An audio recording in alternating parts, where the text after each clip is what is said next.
Сайн бацгаана хүүхдүүдээ. Солонгаагш нэ. Хүүхдүүдээ.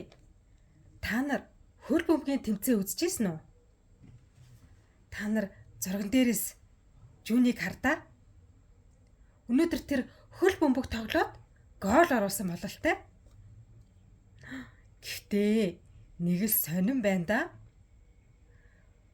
Энэ бөмбөг хаалгандаа ороогүй юм шиг харагдаад ах юм.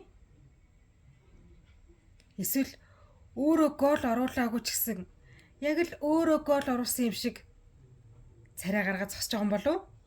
Ер нь ийм тамирчин байдгийн болов? Өнөөдрийн Библийн түүхэн дээр ч гэсэн маш хачирхалтай сонин хүмүүсийн талаар гардаг байгаа. Тэд нар дайнд ялаагүй хэрнээ цайзыг өөрсдийнхөө хүчээр эзлээгүй хэрнээ яг л өөрсдөө хүч гаргаад эзлэн авсан юм шиг цайзыг тойрол байгаа хүмүүсийн талаар гардаг. Найзуудаа, дайн тулаан гэвэл та нарт хамгийн түрүүнд юу бодогдчихэв? Маш олон цэргүүд, тийм ээ?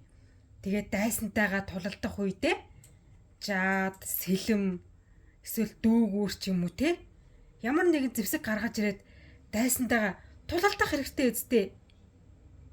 Гэтэл ерөөсөө тулалдахгүй зүгээр л нэг маш өндөр том цайзыг тойрол яваад байгаа нэг хачин хүмүүсийн талаар Библиэлд гардаг. Тэгвэл энэ хэсэг Библийн айл номон дээр гардаг юм бол бүгдээрээ хамтдаа харцгаая. Хуучин гэрээ номны Йошуа 6-гийн 2-оос 3 дугаар ишлэл. За багштайгаа хамт уншийе. Йошуа 6-гийн 2-оос 3. Эзэн Йошуад харагтун би Ирихог хаантай ирлэхэг хүчит эрсдээр хамт чиний гарт өгсөн. Та нар хотыг тойр. Тэгтээ бүх дайчин эрс хотыг нэг удаа тойрогтун. Үүнийг 6 хоног хий. Канаан газарт Ирихо гэдэг маш том цайз байсан байгаа. Амар өндөр.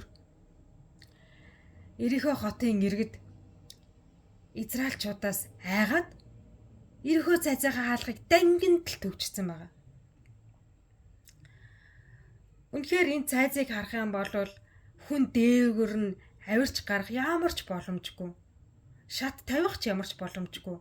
Тэгээд маш бат бөх зузаан хан хэрэн байсан байгаа. Израильчуудын хувьд Ирихо цайзыг эзлэн авах ямар ч боломжгүй байсан. Яаж эзэлж авахаач тэд нар мэдэхгүй байсан байгаа. Харин Бурхан Израильчуудыг удирдах байсан Йошуаг дуудаад цайзыг яаж эзэлж авах аргыг зааж өгсөн байгаа. Тэр арга нь үнэхээр сонин. Хүний санаанд багтамгүй. Маш тийм өвөрмөц арга байсан байгаа. Тэр нь ямар арга байсан гэж бодож байна та нар?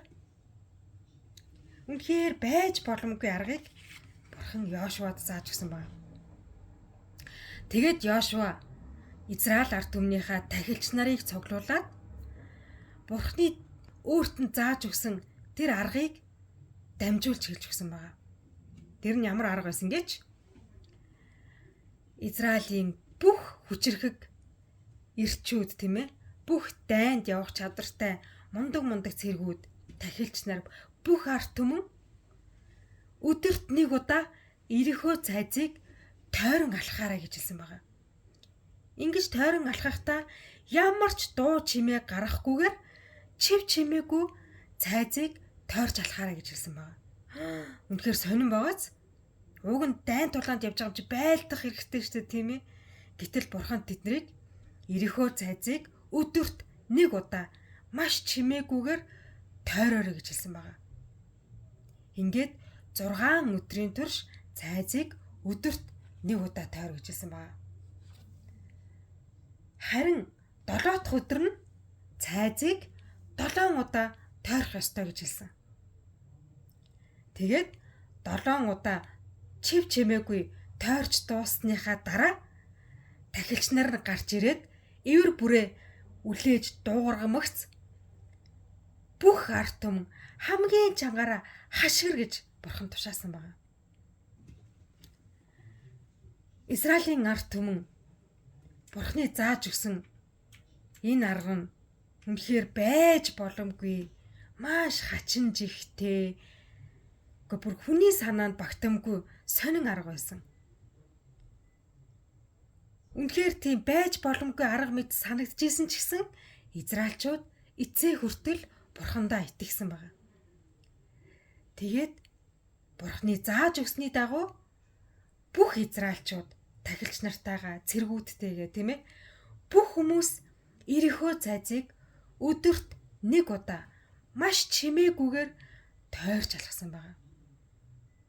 Яг энэ үед Ирихо цайзыг иргэд израильчуудыг юу гэж бодсон бол эднэр ямар тэнийг юм бэ? Яагаад ингэж мангар юм шиг биднийг тойроод байгаа болоо? Яагаад ямар ч чимээ гаргахгүй биднийг ингэж тойроод байгаа юм болоо? Эднэр л галзуурсан баха гэд магадгүй зарим нь шоолж исэн бах тийм ээ. Эднэр одоо ямар ч утга учиргүй биднийг тойроод ах юм эргүүдцэн байх та гэдэл хүмүүс хоорондоо израильчуудыг шоолж шоглож ярьж исэн ч гэсэн израильчууд тэднийг юусоо тоогоогүй. Харин тэд бурхны хэлж зааж өгсөний дагуу ямар ч чимээ гаргалахгүй өдөрт нэг удаа Ирихо цайзыг тойрон алхсан байгаа.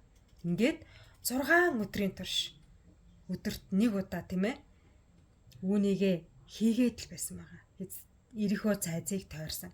Харин 7 дахь өдөр нь болонгууд тэд нэр Ирихо цайзыг 7 удаа маш чимээгөө тойрсон байгаа. Тэнгүүд Ирихо цайзыг хүмүүс бүр гайхна эцтэй.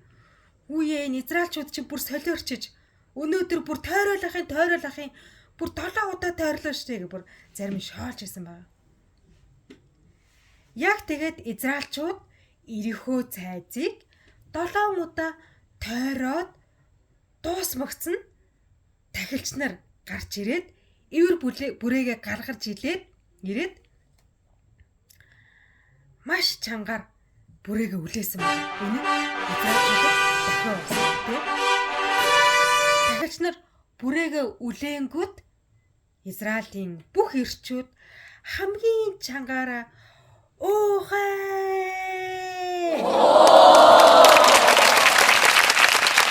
маш чангаар хашгирсан байгаа. Гэтэл найзуудаа юу асан гэж санана? Аим шигтэй дуу чимээ гараад Ирихо цайз нурсан байгаа. Ингээд израильчууд Ирихо цайзыг эзлэн авсан. Найзуудаа тэгвэл өнөөдөр бид нар энэ Библийн түүхээс юу сурч болох вэ? Итгэл гэдэг зүйл бол боломжгүй зүйлэгч боломжтой болгодог зүйл байгаа биз? Хэрэв бурхан зөвшөөрөх юм бол бидний амьдралд боломжгүй зүйл боломжтой болдог зүйл нь итгэл юм. Хизээж бүтэмжгүй мэт байсан ч бурханы хувьд боломжгүй зүйл гэж огт байхгүй. Израильчууд байж боломгүй бурханы тушаалд дуулууртай байсан учраас Ирихо цайзыг эзэлсэн шүү дээ. Хэрвээ бид нэр бурханы энэ байж боломгүй тийм ээ хүний санаанд тогтмогүй хизээж бүтэмжгүй энэ тушаалд нь итгээгүй байсан бол дуулууртай дагаагүй байсан бол тэд нар хизээж Ирихо цайзыг эзлэн авах боломжгүй байсан.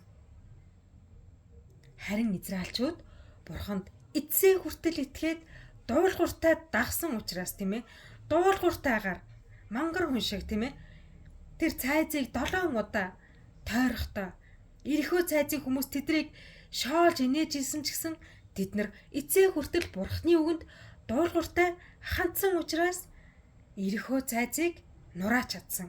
Ирихо цайзыг эзэлж чадсан байна тийм ээ найзуудаа. Тэгвэл найзуудаа итгэл гэдэг зүйл итгээд дуулууртай дагахыг хэлдэг байна тийм ээ. Тэгвэл бүгдээрээ эх 7 хоногийн турш бурханд итгэх итгэлээ бат сайхаад бурхны надад өгсөн үг тушаалд дуулууртай ханддаг хүүхдүүд байцгаая. Бүгдээрээ хоёр хөөрхөн гараа авсраад залбирцгаая. Бурхан эзэн минь таньда баярлалаа. Өнөөдөр та Йошуагийн түүхээр дамжуулаад Израильчуудын эцсээ хүртэл Бурхан танд итгэсэн итгэлээр дамжуулаад Ирихөө цайз хэрхэн нурсныг биднэрт ойлгуулж өгсөнд баярлалаа. Энэ Ирихөө цайзын энэ түүхээр дамжуулаад итгэл гэдэг зүйл үнэхээр байж боломгүй зүйл байсан ч Бурханы хувьд Бурхан хүсвэл боломжтой болдог зүйл гэдгийг ойлгуулж өгсөнд баярлалаа.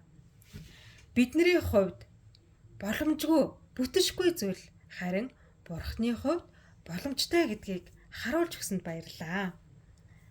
Бурхан минь ээ, итгэл гэдэг зүйл Бурхан танд итгээд итгэснийхээ дагуу дуулууртайгаар дагахыг хэлдгийг биднэрт ойлгуулж өгсөнд баярлалаа. Хүүхдүүд бид нар Бурхан танд итгэж байгаа юм чинь Бурхан танд бас дуулууртайгаар ханддаг хүүхдүүд байлгаж өгөөч ээ. Есүсийн нэрээр залбирлаа. Амен. Бүгдээрээ эх 7 хоногт баяртайгаар уулзцаая.